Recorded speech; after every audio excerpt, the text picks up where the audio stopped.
नमस्कार भारत, आपण बघत आहात WH न्यूज. मी विजय खवसे. आम्ही असतो बातम्यांच्या पुढे, बातम्यांच्या मागे.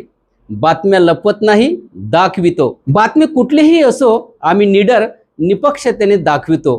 चला बघूया आजची महत्त्वाची बातमी काय आहे.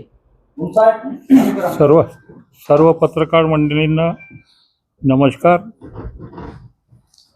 पहिल्यांदा मी रवी भवनला ही पत्र परिषद घेत आहोत. याचं मुख्य कारण म्हणजे नेहमीप्रमाणे नागपूर शहरात पत्रकार भवन धंतोली ही सर्वांसाठी मोकळं होतं. आज विषय विचारला पत्र परिषदेचा काय आहे. पत्रकार परिषद जी आहे ती पत्रकार क्लब ऑफ नागपूरच्या माहिती संबंधी द्यायची आहे. म्हणून उपाध्यक्ष प्रभाकरराव दुपारे त्यांनी मनाई केली पत्रकार भवनात पत्रपरिषद घेण्यासाठी, आणि म्हणून या ठिकाणी ही पत्रपरिषद आयोजित केली गेली. भारताच्या एका स्वातंत्र्याच्या काळामध्ये जेव्हा पत्रकार भवन हे सर्वांसाठी ओपन आहे, मोकळं आहे, परंतु हे नाकारणं हा एक संविधानाचा अपमान आहे, एक ज्येष्ठ नागरिकाचा अपमान आहे, आणि कायद्यानुसार सुद्धा ते योग्य नाही. म्हणून मी त्यांचा पहिल्यांदा निषेध करतो आणि पुढे काय कारवाई करता येईल ती कारवाई सुद्धा मी सुरू करणार आहोत. सर्वात महत्त्वाचा म्हणजे आजचा विषय जो आहे महत्त्वाचा, सिव्हिल लाईन नागपूरमध्ये स्वाती बंगला आहे, इन्स्टिट्यूट ऑफ सायन्स समोर आपणा सर्वांना माहीत आहे. इतरांसाठी मी सांगतो, 2016 टिळक पत्रकार भवन ट्रस्ट नोंदणी क्रमांक आणि पत्ता आहे टिळक पत्रकार भवन नागपूर. या लेटर हेडवर अध्यक्ष म्हणून प्रदीप मैत्रे यांची सही आहे आणि स्वाती बंगला हा मागितला आहे. सुरुवात या प्रकरणाची इथून आहे. 14/12/16 हा अर्ज केला आहे, आम्हाला स्वाती बंगला पाहिजे.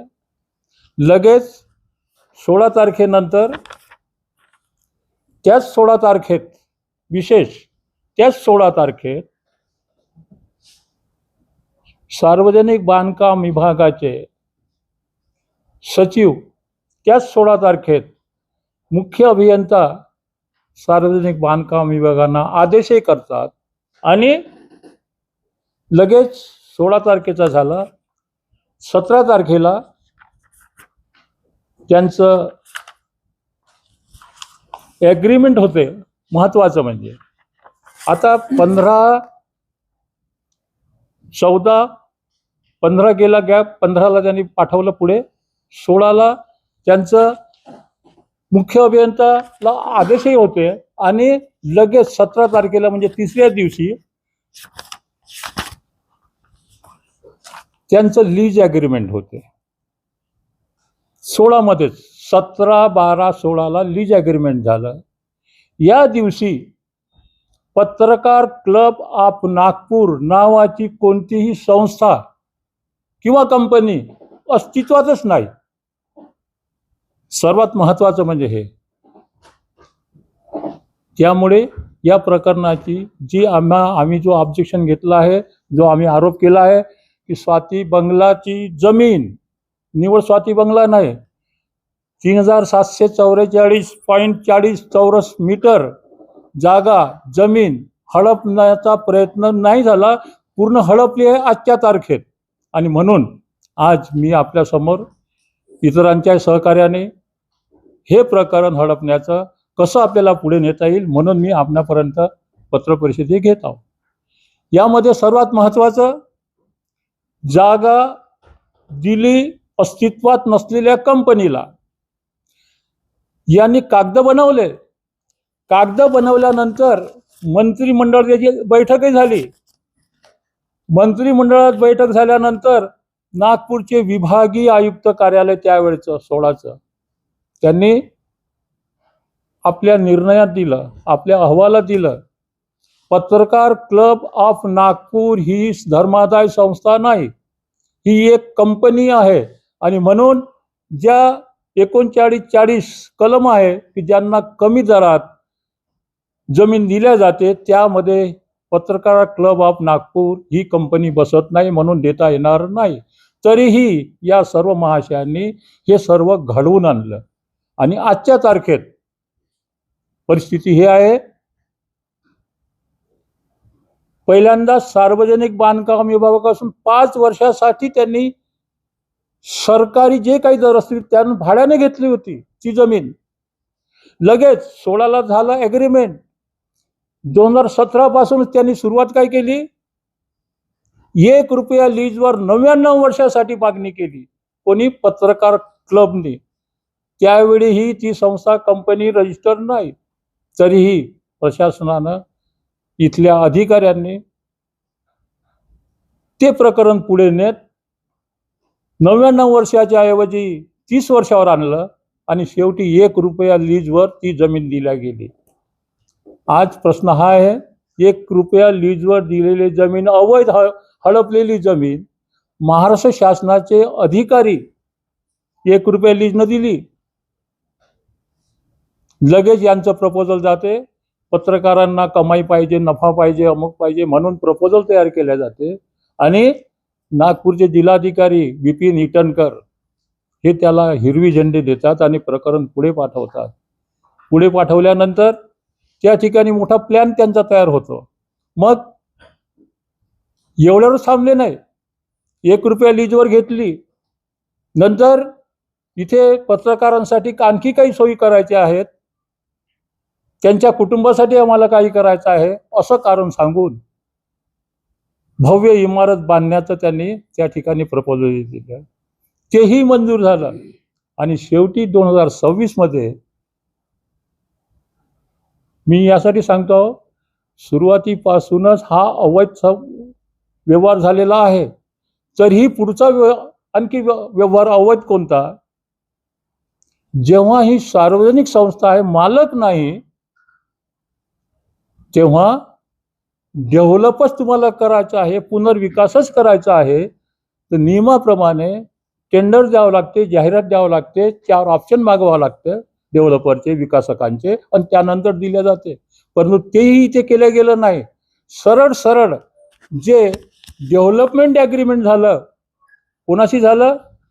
SVK इन्फ्राकॉन प्रायव्हेट लिमिटेड नावाच्या कंपनीला 2026 मध्ये आणि त्याचे पार्टनर काय म्हणतात, मालक म्हणतात त्या कंपनीचे कुकरेजा अँड कंपनी आहे. विशेष म्हणजेच जी बिल्डर, प्रशासकीय अधिकारी आणि हे 9 संचालक, मी त्यांना अध्यक्ष म्हणून म्हणत नाही कारण प्रोव्हिजनच नाही आहे. आणि विशेष त्यांनी पुन्हा डायरेक्टर आहेत, संचालक आहेत, लेटर हेड छापलं पत्रकार क्लब ऑफ नागपूर, अध्यक्ष, उपाध्यक्ष, सेक्रेटरी, जॉईंट सेक्रेटरी, हा सुद्धा एक गुन्हा आहे. अस्तित्वात नसलेले, शासकीय मान्यता नसलेले पद प्रिंट करणे आणि ते वापरणे हा सुद्धा त्यांनी गुन्हा केला आहे. आणि या म्हणून कालपर्यंत आम्हाला हे सर्व कागदपत्र काढायला वेळ लागला, परंतु कालच संपूर्ण कागदपत्राची आम्ही पूर्ण बांधणी केली, अभ्यास केला आणि आजच सीताबर्डी पोलीस स्टेशनला या 9 लोकांच्या विरुद्ध तक्रार दाखल केली. ते 9 लोक आहेत: प्रदीप मैत्र, संजय तिवारी, जोसेफ राव, राहुल पांडे, सरिता कौशिक, रामू भागवत, ब्रह्माशंकर त्रिपाठी, शिरीष बोरकर, नितीन तोटेवार हे आहेत आमच्या दृष्टीनं आरोपी गुन्हेगार. आणि म्हणून आम्ही आज विनंती केली. आज ड्युटी ऑफिसर होते, PI नव्हते, पण त्यांनी सांगितलं, त्यांना समजून सांगितलं की असं असं झालं म्हणून. तर त्यांनी म्हटलं की ठीक आहे, आम्ही याची चौकशी करतो. आणि आम्ही आमच्या या तक्रारीचं म्हटलं आहे की याची सर्वांगीण सर्व बाजूने चौकशी करा आणि सत्य काय हे जनतेसमोर आणा. आपण आम्हाला मदत करा पुढच्या कार्यक्रमासाठी, पुढच्या आंदोलनासाठी, अशी अपेक्षा करतो. धन्यवाद. साहेब, तुम्ही कंस्ट्रक्शन कंपनीचं नाव घेतलं SVK, सांगा ना, काय नेमकं काय किती वेळाची इमारत बनणार आहे, कोण त्याचे डायरेक्टर आहेत आणि किती कोटींचा तो प्रकल्प? आम्हाला आमच्यापर्यंत फक्त लीज ॲग्रीमेंट, डेव्हलपमेंट ॲग्रीमेंट आला आहे. किती वर्षाचा आहे तो development agreement? रिडेव्हलपमेंट ॲग्रीमेंटचा वर्षाचा प्रश्नच येत नाही. नाही, ते कंस्ट्रक्शनच्या संदर्भात बोलतात ना. हो, कन्स्ट्रक्शनच्या काय त्याच्यामध्ये नव्हतं? पत्रकार क्लब ऑफ नागपूरची जी बिल्डिंग आहे त्यांनी प्लॅन काहीतरी बनवला असेल ना आता, आणि आता 26 मध्ये ते ॲग्रीमेंट झालं रिडेव्हलपमेंट. आता ते नकाशा तयार करतील, नगररचना विभागाला पाठवतील, एका दिवसात मंजूर करून घेतील, मंजूर झाल्याबरोबर बांधकाम दाखवतील, आणि जे कोणी विकत घेणारे आहेत त्यांचे ॲग्रीमेंटही होतील, ॲडव्हान्सही घेतील.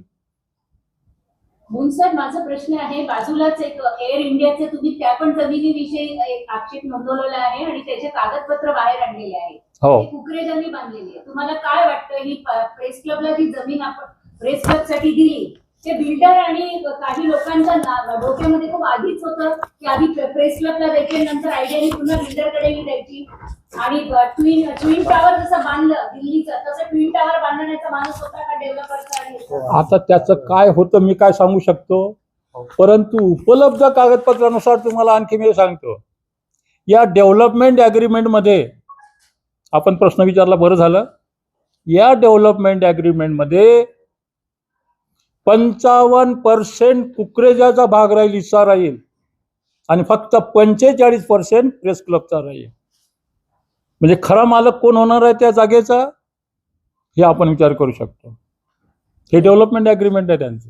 हे व्यावसायिकासाठीच हा प्लॅन प्रश्नच नाही आहेत. व्यावसायिक नाही का? कोणत्या पत्रकारासाठी काय व्यवस्था होती ते सांगा बरं. ज्या नावाने त्यांनी पत्रकार क्लब ऑफ नागपूरची एस्टॅब्लिशमेंटची स्थापना केली, किती पत्रकारांना कोणत्या सुविधा दिल्या? सुविधा दिली, एक परमिट रूम काढलाय तिथं दारू पिण्यासाठी पत्रकारांना. 5 वर्षापूर्वी मी नावं छापले होते, कोण कोणाच्या नावानं दारू तिथे येते. 4-5 पत्रकार लेडीजही होत्या, माझ्याजवळ पुरावे होते, मी छापले होते, त्यावेळेस नावं छापले होते. मला आले होते फोन त्यांचे, कसं छापलं? म्हटलं माझ्यावर इज्जत दावा करा. एकही करू शकला नाही. मी बिना पुराव्यानं कोणतीच गोष्ट बोलत नाही, आणि म्हणून जोपर्यंत पुरावे नाही, मी आताच बोललो, माझ्याजवळ जोपर्यंत पुरावे येत नाही तोपर्यंत मी करत नाही. कालपर्यंत सर्व पुरावे जमा झाले, आणि म्हणून आजही मी तक्रार टाकली. सर, तो स्वाती बंगला आहे, शासकीय बंगला होता का? हेरिटेज मध्ये येते का तो बंगला? हेरिटेज मध्ये येत नाही, परंतु तो बंगला जसं या सिव्हिल लाईन मध्ये PWDची जितकीही प्रॉपर्टी आहे ती ब्रिटिश कालीन तयार झालेली आहे, आणि ती निस्तनाभूत करून तिथे एक भव्य कुकरेजासाठी व्यवस्था करून, आणि सांगितलं मी तुम्हाला आता की 45% पत्रकार क्लब आणि 55% कुकरेजा. म्हणून आमचं म्हणणं आहे, या 9 लोकांनी सुरुवातीपासूनच म्हटलं मी धोकाधडी कशी केली. या नावाची कंपनीच नाही, त्या नावाने या प्रशासनाच्या अधिकाऱ्यांनी दिल्ली कोणत्या अधिकाऱ्यांना, आणि म्हणून ही लढाई मी शेवटपर्यंत लढणार आहोत. तुमच्या माहितीसाठी सांगतो, मागे एक प्रेस कॉन्फरन्स झाली होती एअर इंडियाच्या बाबतीत.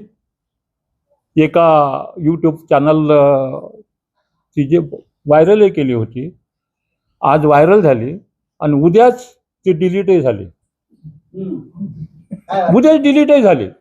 मी स्पष्ट आरोप नाही, जे आहे ते मी आरोप मला जमतच नाही.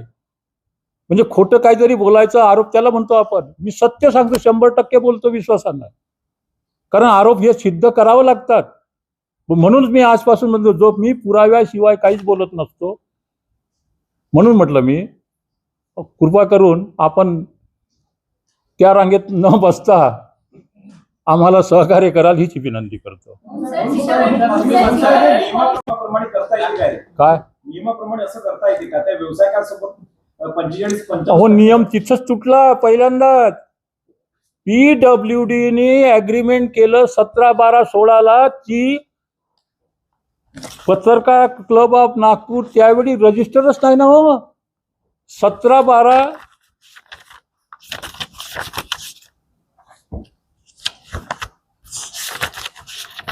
ऍग्रीमेंट जे मी सांगितलं ना, यावेळी पत्रकार क्लब ऑफ नागपूर हे जिवंतच नाही. कोणाला नाव दिलं, कसं नाव दिलं तुम्ही? पत्रकार क्लब ऑफ नागपूर सुरुवात इथूनच आहे. नियमाचा पुढचा नियमच नाही करण्याची गरज आहे. पहिल्यांदाच ही धोकाधडी केली आहे त्यांनी. ज्या प्रकारे तुम्ही सांगताय तर ती ही जी जमीन आहे जी लीजवर देण्यात आली ते तर ऑलरेडी मग शासनाच्या ताब्यात आहे. मग शासनाने याच्यावर काय बघितलं नाही? तेच तर म्हणतो, शासन आमच्या जवळ आहे ना, कुकरीच्या खिशात बसलाय ना शासन. म्हणूनच आम्हाला तुम्हाला काय सांगावं लागून राहिले हे. नाही तर माझी तर स्वतःची प्रॉपर्टी नाही आहे, स्वाती बंगला, माझं तर काही नुकसान नाही आहे. साहेब उकरेजात शासन आहे असं तुम्हाला म्हणायचं आहे? अर्थात प्रश्नच नाही आहेत. जेव्हा तिथे जागाच त्या नावाने दिल्या गेली की जी अस्तित्वातच कंपनी नाही, आणि त्यानंतरही, म्हणून मी तुम्हाला एक सांगितलं की प्रोसिजर जेव्हा तुम्हाला अशा कोणतेही रिडेव्हलपमेंट करायचं असते, प्रायव्हेट रिडेव्हलपमेंट जरी असेल तरी त्याचाही नियम आहे. त्यांची सोसायटी तयार करणे, सोसायटीनी ती रजिस्टर करणे रजिस्ट्रार ऑफिसमध्ये, आणि त्यानंतर तुम्हाला रिडेव्हलपमेंट करायचं आहे तर ती सोसायटी सुद्धा आपल्या मर्जीनं देऊ शकत नाही. त्यांना जाहिरात देऊन 2, 3, 4, 5 ऑप्शन मागावं लागतात. इथे तर काहीच नाही झालं. एका दिवसात कागद तयार झाले फक्त. आता प्रमुख मागणी तुमची काय आहे की प्रेस क्लब कडून जागा काढून घ्यावी की त्यांच्यावरती काढून घ्यावीचा विषयच नाही, जमिनीचा विषयच नाही. यांनी धोकाधडी केली आहे शासनाशी, जनतेशी, म्हणून त्यांच्यावर फौजदारी गुन्हा दाखल करावा.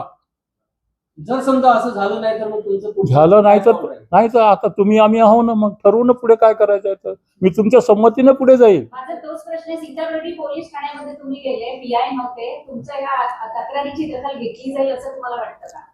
आता ते मी नाही आज सांगू शकत पुढे काय होते, पण शेवटपर्यंत लढण्याची मी तयारी ठेवील. मॅनेज होणार नाही हे आज मी जाणून बुजून सांगतो तुम्हाला.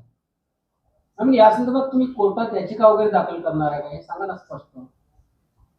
कोर्टही माहित आहे ना आम्हाला काय आहे. तर शिवसेना कोणाची, राष्ट्रवादी कोणाची, कोर्टाला घाबरतात लहानच्या पुराले समजते.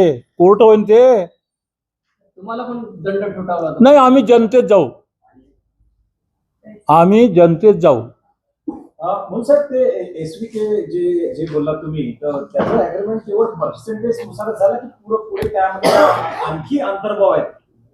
नाही, SVKच आहे फक्त. हो, नाही, अंतर्भाव काय आहे म्हणजे काय सांगितलं का किती फुटींचा प्रोजेक्ट राहणार, किती माळींची इमारत राहणार? नाही, ते याच्यात नाही आहे. आणि हे विषय सांगतो हे काय आहे नेमकं त्याच्यामध्ये? अजून एक घेऊन टाका ना तुम्ही, नाही, नेमकं तुम्ही फोटो घेऊन टाका वाचलं, त्याचा. नेमकं काय फक्त तेवढंच आहे? आम्ही तेवढंच वाचलं जेवढं आमच्या कामाचं आहे.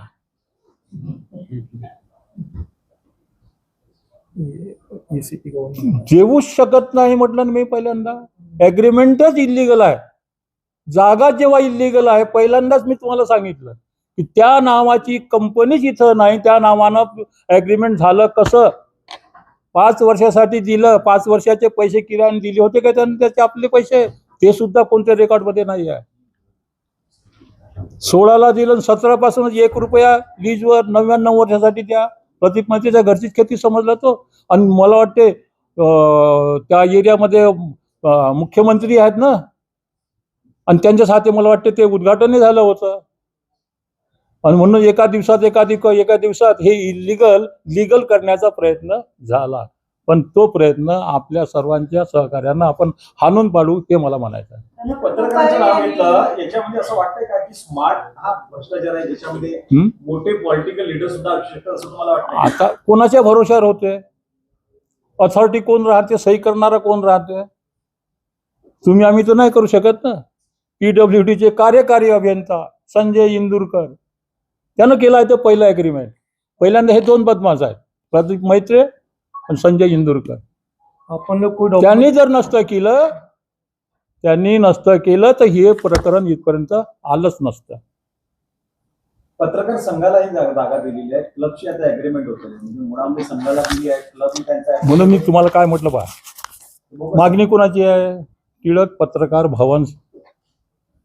नाव द्या म्हटलं त्यानं. काय म्हटलं याच्यात? या नावाने द्या. पत्रकार क्लब पहिल्यांदा जिमखानाच्या नावाने मागितलं होतं त्यानं. मग लिहिलं त्याच्यात जिमखाना नाही भेटलं म्हणते आम्हाला. कोण देणार होतं नाव? आपल्याच मर्जीनं. जिमखाना नाव भेटलं नाही म्हणून पत्रकार क्लब द्या. ठीक आहे. अरे पण त्यावेळी ती जिवंत तर पाहिजे संस्था. ती संस्थाच नाही, कंपनीच नाही. संस्था नावच नाही घ्यायचं आहे आपल्याला. कंपनी आहे. कंपनी ऍक्ट 8(1) गैरलाभकारी संस्था आहे ती, गैरलाभकारी. म्हणून म्हटलं मी किती अवैध कामं झाले आहेत आणि कदाचित हे आमच्या लक्षात नसतं आलं. कलेक्टरनी स्वाती बंगला जे लिहिलं होतं त्याच्या अग्रीमेंटमध्ये त्याच्यात बदल करून स्वाती बंगला पाडण्याचे सुद्धा त्यांनी मंजुरी दिली. आणि आता कदाचित आपण बोललो नसतो, आपण भेटलो नसतो तर कदाचित उद्यापासून बुलडोजर लावून स्वाती बंगला गेलाय असता. मुंसाहेब, जिल्हाधिकारी जे कुमार आशीर्वाद आले त्यांनी पहिली जी पत्रपरिषद घेतली तेव्हाच त्यांनी सांगितलं होतं की मी या शहरामध्ये गडकरी आणि मुख्यमंत्री यांच्या आदेशाचं पालन करून त्यांच्या स्वप्नातल्या सगळ्या प्रकल्पासाठी आलेलो. नाही, कसं आहे, यांच्या आदेश नाही आहे, फक्त सही करण्याचे किंवा आदेश देण्याचे अधिकार आहेत. म्हणून तुम्ही कोणतेही देता आणि कोणतंही काम झालं तसं म्हणून झालं ना. मी तेच तर म्हणतो. म्हणून म्हटलं की मुळात पहिलाच विषय तो आहे की ज्या नावाची कंपनीच नाही त्या नावाने अग्रीमेंट झालं नसतं तर हा पुढचा घोळ निर्माण झाला नसता. म्हणून यांनी या 9 लोकांवर फौजदारी गुन्हा दाखल करा असं मला म्हणायचं आहे. प्रभाकर दुपारे यांनी तुम्हाला कशाला मनाई केली होती? प्रेस कॉन्फरन्स कोणी पण देऊ शकतं. प्रभाकर दुपारे जे व्यवस्थापक म्हणून बसतात नाही, त्यांना काय म्हटलं मी, मला प्रेस घ्यायची आहे म्हटलं आज. मित्रांनो, ही होती आजची महत्त्वाची बातमी. उद्या पुन्हा भेटूया नवीन बातमीसह. तोपर्यंत बघत रहा WH न्यूज. लाईक करा, सबस्क्राईब करा आणि तुमच्या मोबाईलवर बातमी लगेच हवी असेल तर बेल आयकॉन अवश्य दाबा आणि जाहिरात देऊन आम्हाला आर्थिक सहकार्य करा. धन्यवाद. नमस्कार.